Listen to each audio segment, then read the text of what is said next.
Bonjour à tous, je voudrais refaire la vidéo sur une femme en Christ. Je ne peux pas la refaire entièrement, hein, juste reprendre quelques versets.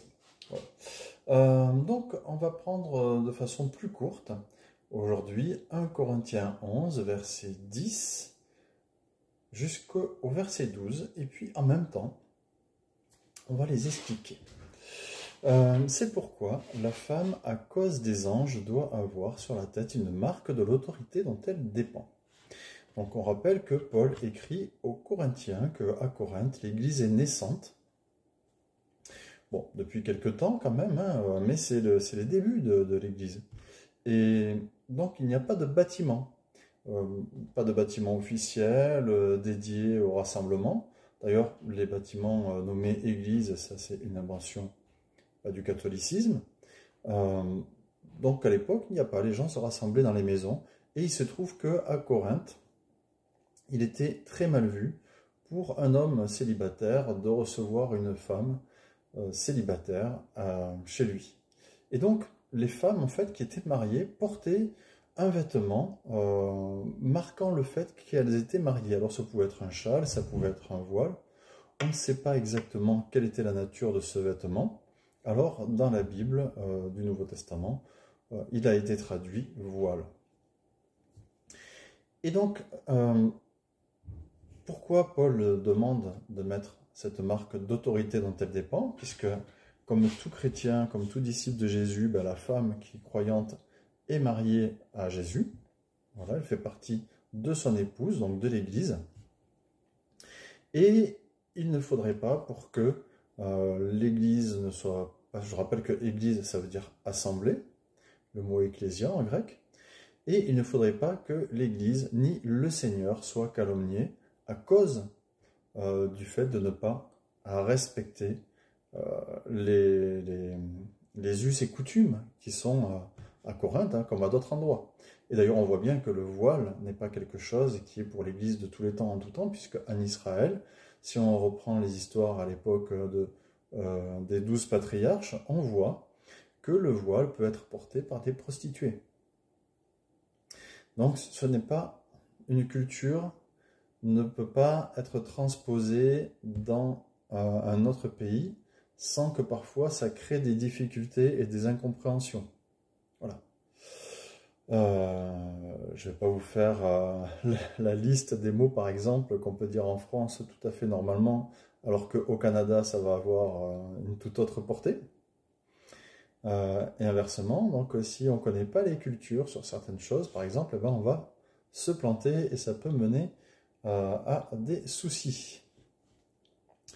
Donc, c'est pour cela que Paul demande, sous l'influence du Saint-Esprit, à ce que la femme donc, porte une marque de l'autorité dont elle dépend. Alors, si elle est mariée, elle vient avec ce vêtement qui montre qu'elle est mariée. Si elle n'est pas mariée dans la vie civile, elle met quand même ce type de vêtement, puisqu'elle est mariée à Christ, en tant que membre de l'Église, qui est l'épouse de Christ.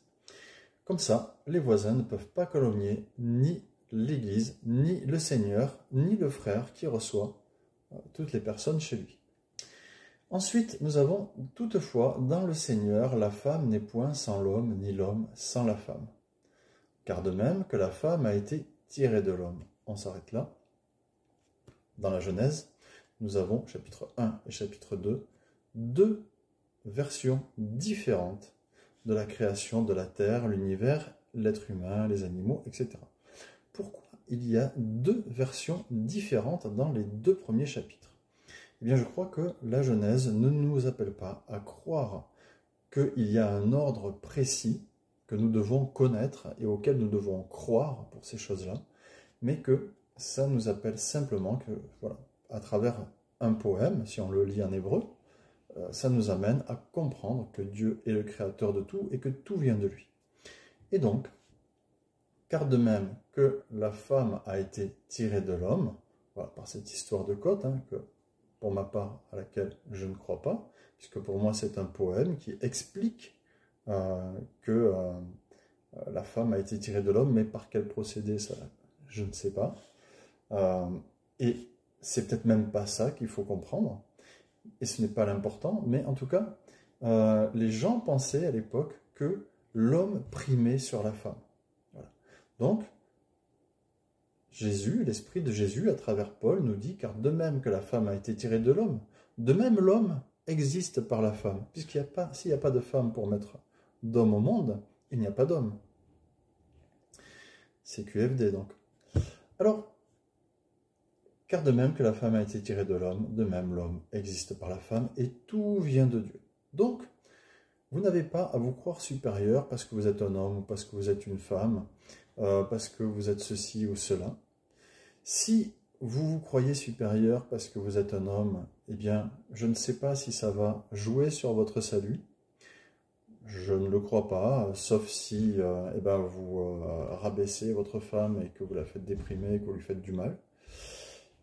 Si vous mettez des femmes dans des états graves dans les assemblées, parce que vous interdisez ceci ou cela, parce que vous croyez supérieur, eh bien, ne serait-ce que ce verset, et on en verra d'autres, ce passage, mais ne serait-ce que ce passage, et on en verra d'autres dans les autres vidéos, là on va s'arrêter là, vous montre que non, vous n'avez pas à vous croire supérieur, car autant la femme que vous venez de Dieu, vous venez tous du même Créateur, vous n'avez pas à vous croire supérieur. Donc, encore une fois, voilà ce que je dis, puisque dans Galates, il est aussi dit qu'en Christ, pour ceux qui sont baptisés en Christ, il n'y a plus ni juif, ni grec, ni libre, ni esclave, ni homme, ni femme, c'est-à-dire que tout le monde est égaux.